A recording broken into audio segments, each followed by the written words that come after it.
Good morning, Janet. Well, let me tell you where I am. First of all, I'm in one of the thousands of centers for fiscal assistance here. They just opened in one of the streets in central Rome. Now, these centers, as well as the thousands of post offices around the country, will be the places where where Italians and non-Italians who've lived here for at least 10 years are eligible to apply today for the first time for the citizens' income. Now, not everybody, of course, of the people behind me are going to, but certainly some do. We check that. Now, what do we need? You explained already what the requirements are. Well, first of all, you need to essentially live under the line of poverty, which is 780 euro per month here.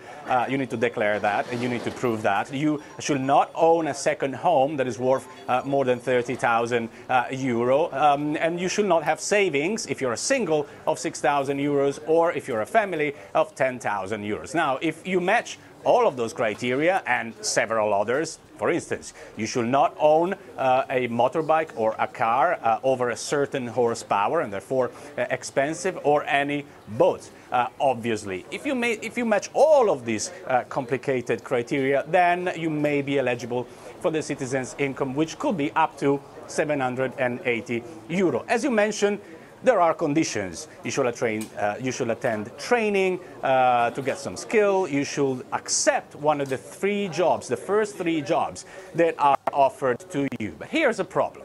Now, the thousands of tutors, as they call them, that are supposed to help those eligible to find training and to find a job have not been hired yet. So there's a bit of confusion there. Also, the structures feel like they may be overwhelmed by the millions of Italians who may ask for the citizens' income, and who may be followed from here to the following months. Also, there is a lot of criticism over whether this scheme will work in the first place. Now, this was a landmark promise by the five-star movement, and the reasoning behind it essentially is that by getting a welfare handout every month with the intention of finding a job, that will motivate people to find a job. Also, by receiving money they need to spend every month on a digital card, people will put the money back into the economy, and therefore it will stimulate